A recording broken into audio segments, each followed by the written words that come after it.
Everybody, it is John again, and I hope you're all feeling great this holiday season. I just happened to be walking by my local FYE in the mall looking for some gifts and came across the NECA Robocop Flamethrower figure for $9. I mean, how can you resist? The paint job outside of the, just looking in the packaging here, looks absolutely fantastic. This is from the NECA video game line that they did, where they do the kind of 8-bit or 16-bit paint job on the figures, and it turns out looking fantastic. And I already really like the look of this guy while he's still inside of his package.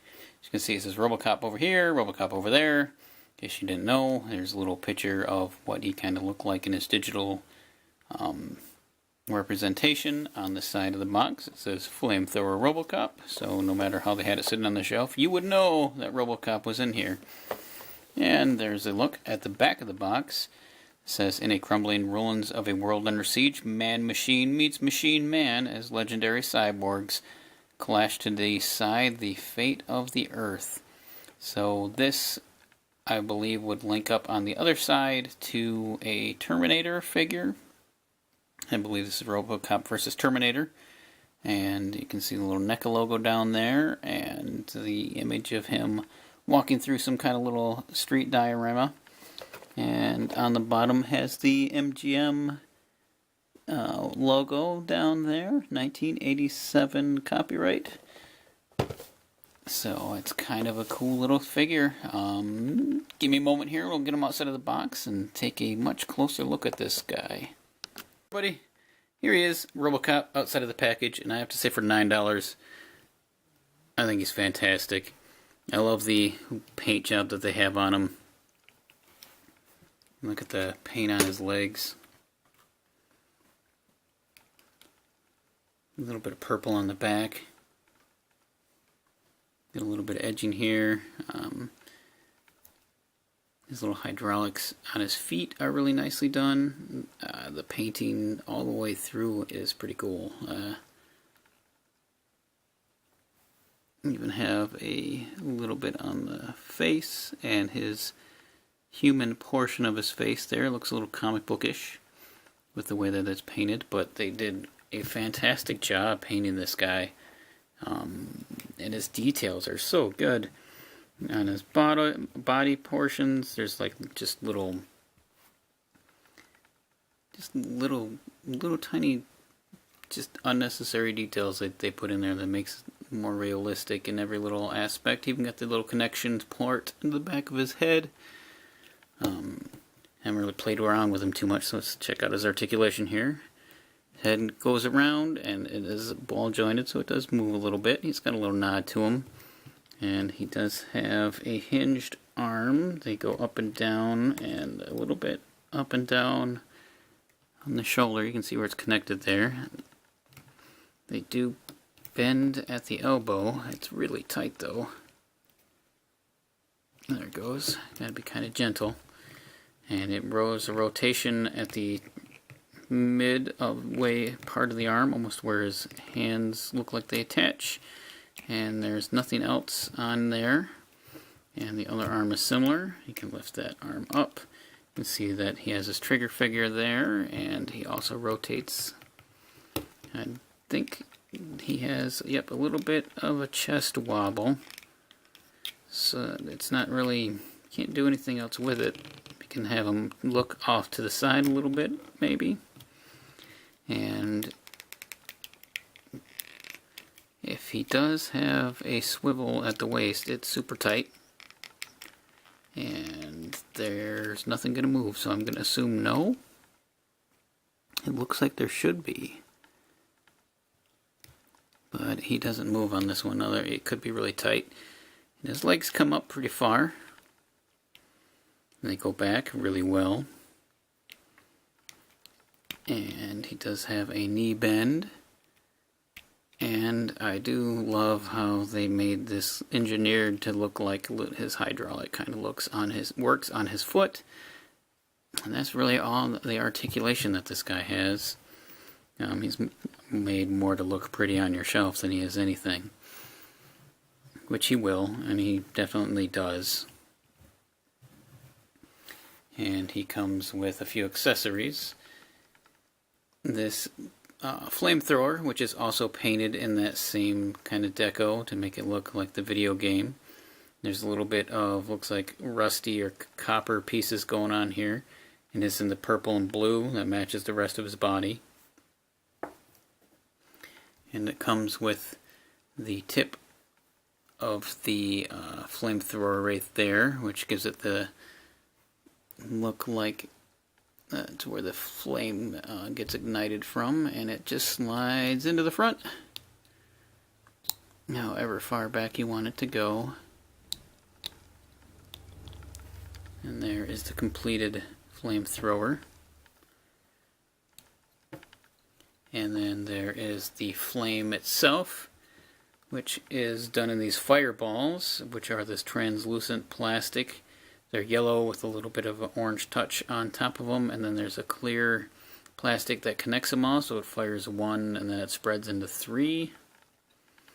And you can connect that into the barrel of the gun as well, which it has these little half moons, so we can put this in the side here. And it looks like it's being fired from the tip of the flamethrower, like so.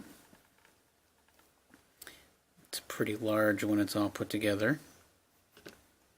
And then he also comes with his standard pistol, which will fit into his hand. So you can have him using this regular pistol if you wish. And if you don't, one cool thing about this guy, which you can't even see, they've done such a good job of hiding it. He's got this little teeny button right here. And when you push that button up,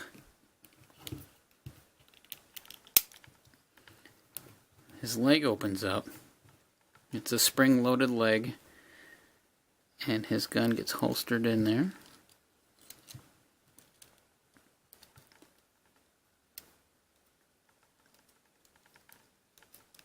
There's just a little spot where it hooks on to where the trigger would be, and then it's not going to be the easiest thing to get in here, I can tell.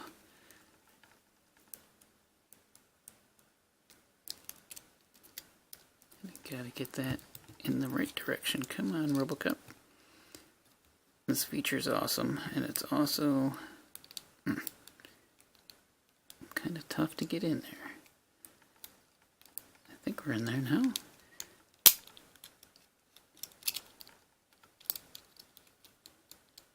Careful. Nope. Oh. And this piece just clipped off. Well, looks like there's just a little clip for it. Right there, where it hinges in.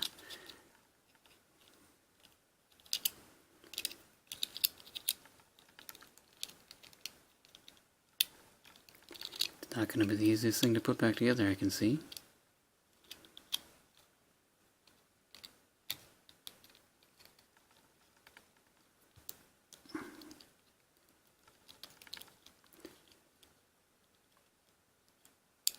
It's such a cool effect, but it's so, there it goes, gentle.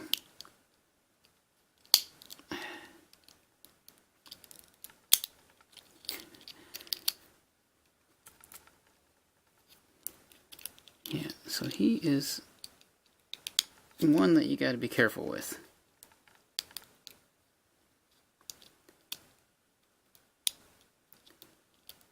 Hinges just are hard to get to move into the right spot.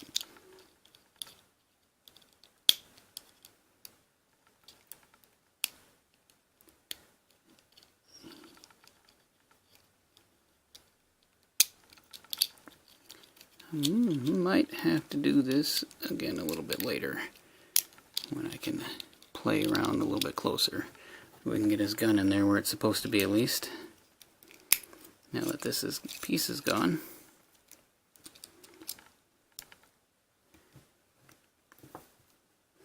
Not the easiest thing to do, so once I get it in there, I'm probably going to leave it in.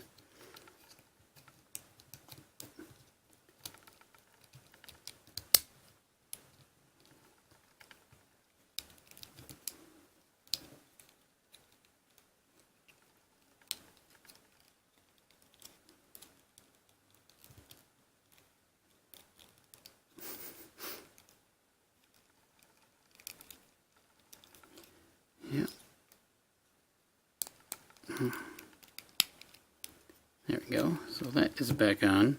I'll have to put that piece on a little bit. And then his flamethrower should fit nicely into his hand. And it does, like so. But it is pretty heavy. So it kind of hangs a little bit.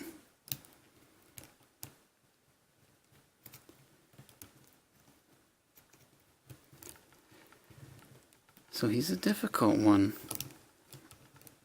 We might need a stand or some way to keep the gun from flexing. There's so much weight in the front end of it. I don't think they thought that out very good.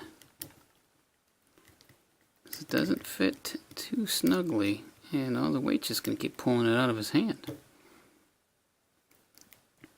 So it's a really cool weapon, a really cool effect, but he needs some kind of support.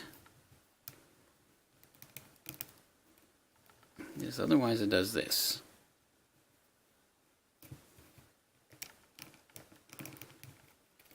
Maybe if we bend his elbow.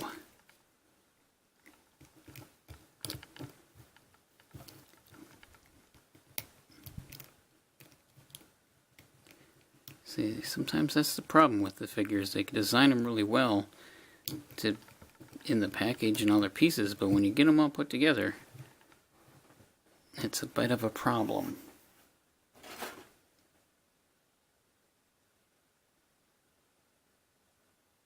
So again, he was $9, and I do really like the paint job on the guy, but the fact that he's having a really hard time keeping this gun in his hand is kind of a pain in the butt,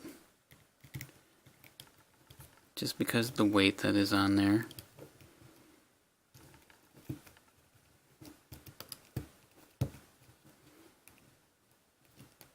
And how gentle you have to be with his leg are all things that kind of knock the figure a little bit to me.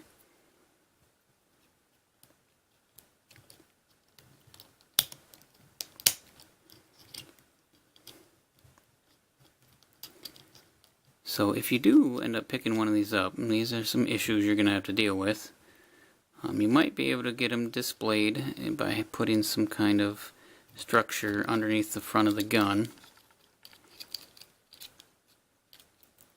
And then you have to be really careful with this leg, because the feature is very, very cool, but very, very touchy.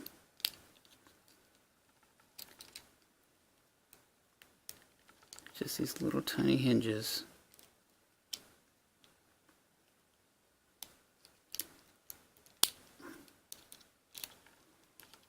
Got one.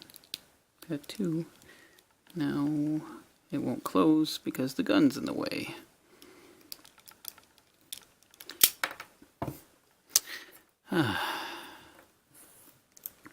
Robocop, you're killing me here. I'm gonna give him one more try. And again, say thank you to everybody who has subscribed. And this time we get to see a little bit of a difficulty of what some of these figures are like. I think I got it in place now. It's behind the gun. There. Alright, so we got his leg back. That's the important part. Never touch it again. Pluses, his paint job's great. The spring-loaded feature is pretty cool. It's a little gentle, but you can work with it. The only negative so far is the weight of the gun. It's just way too heavy for him to hold up on his own without it just falling out of his grip.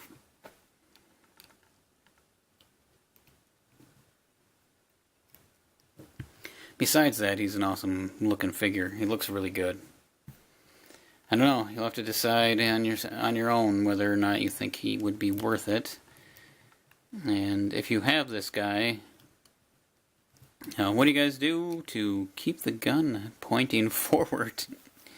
Other than stick a stand underneath it of some kind or prop it up on something. Thanks for watching the video. Subscribe for more videos. It always helps me out when I get a few more subscriptions, and click that like button if you liked this video. Sorry about the difficulty, but sometimes you never know with the NECA figures. They need to be gentle sometimes. So I'll see you around. Bye.